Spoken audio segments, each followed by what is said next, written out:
Hola, buenas tardes. Hoy día voy a presentar mi desarrollo y resultados del control 3 de analógicos, del ramo de circuitos analógicos.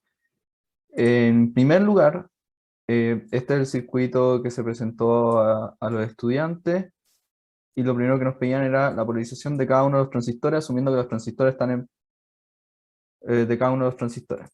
Asumiendo que los transistores están en polarización, están en saturación, es decir, que cumplen la siguiente igualdad, que debe cumplir asimismo las siguientes igualdades, que el voltaje gate source tiene que mayor al voltaje threshold y el voltaje DS debe ser mayor al voltaje de gate source menos voltaje de threshold.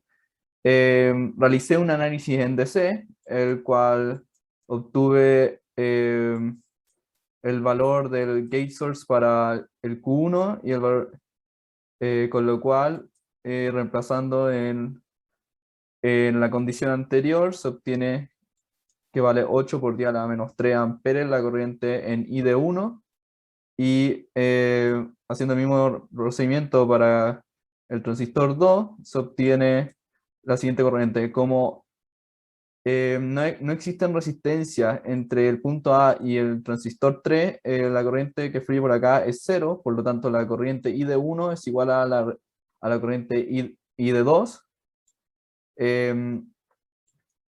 Lo cual genera una cuadrática, por lo tanto el voltaje en el punto A es de 0,17 volts, porque este es el voltaje que cumple las condiciones estipuladas, y además que el voltaje, como podrían ser dos soluciones posibles, pero como el voltaje 5 de 5,8 volts no cumple las condiciones, este no puede ser, se realizó el mismo procedimiento para Q3 y Q4, con los datos recién obtenidos del voltaje A.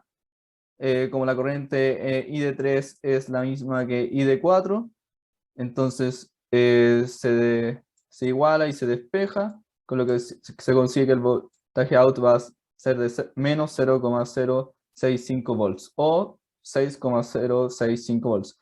Cuando se ven las condiciones, se puede observar que el voltaje 6,065 volts no cumple las condiciones, por lo tanto el voltaje es de menos 0,065 volts, ya que este es el que cumple la condición.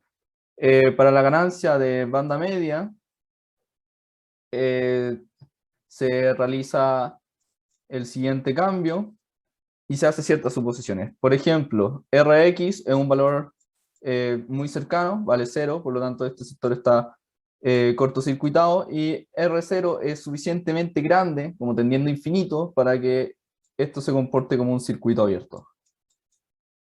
Al realizar el cambio, posicionándose en banda media, que era lo que nos pedían, se obtiene el siguiente circuito, el cual se puede desprender las siguientes ecuaciones con la ley de voltaje de Kirchhoff y la ley de corriente de Kirchhoff. Se sabe que el factor de transconductancia va a ser la constante I por la corriente, todo en un solo raíz, por 2, reemplazando con lo que se obtuvo de las corrientes en la parte A, se obtienen los siguientes valores de transconductancia. A la vez, como la corriente 1 y 2 y corriente 3 y 4 son iguales, se puede despejar para obtener eh, la entrada con respecto a la salida, y despejando se obtiene el siguiente resultado. Esto es B sub S, que fue algo que me faltó agregar. 2,1147 volts, que es la ganancia en banda media, ya que es el V out partido en VS, que es la voltaje entrada. Para los límites de frecuencia se hizo la transformación, ahora estando las capacitancias de alta frecuencia,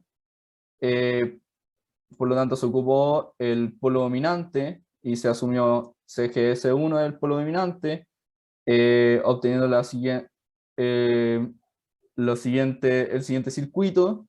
Despejando, se obtiene que la frecuencia tiene este valor para el condensador GS1 y se repitió el mismo procedimiento viendo cómo se comportaban cuando se cortocircuitaba, cuando se hacía un circuito abierto, cada uno de los condensadores de cada uno. Siguiendo el desarrollo, se consiguen todos los valores en Hertz. Todos los valores tienen sentido numéricamente, todos son de frecuencia alta, no se encontró ningún valor que estuviera, por ejemplo, 100 Hz, o como de una frecuencia muy baja como para ser de frecuencia alta. Eso fue todo mi desarrollo para la parte C. Para la parte E, es que la principal ventaja que tiene esta topología es bastante clara, ya que es una topología que se centra mucho en que no hay resistencia externa. Se sabe que las resistencias lo que hacen es disipar energía en forma de calor. Por lo tanto, como no hay resistencia externa y solo se encuentran las internas que tienen un valor muy pequeño, hay una poca distribución de calor hacia el ambiente, un poco flujo de calor hacia el ambiente, lo que significa que el voltaje térmico es bastante estable y el circuito se encuentra a una temperatura bastante estable y que no cambia mucho durante el tiempo. Para restarle importancia al K, lo que yo pensé fue que hay que agregarle resistencias, pero no pueden ser, al agregarle resistencias cambia la corriente, que es lo que cambia el Vout de K, o sea, el Vout. Pero no pueden ser resistencias muy pequeñas, porque si son resistencias del estilo de los 10 ohms, K sigue teniendo un rol muy importante en comparación a las resistencias, porque K está del orden de 1 por 10 a la menos 3. Entonces debe ser valores que vaya desde los kilo ohm, para que tenga alguna importancia y que sea una mayor dependencia de la resistencia más que sobre el valor K.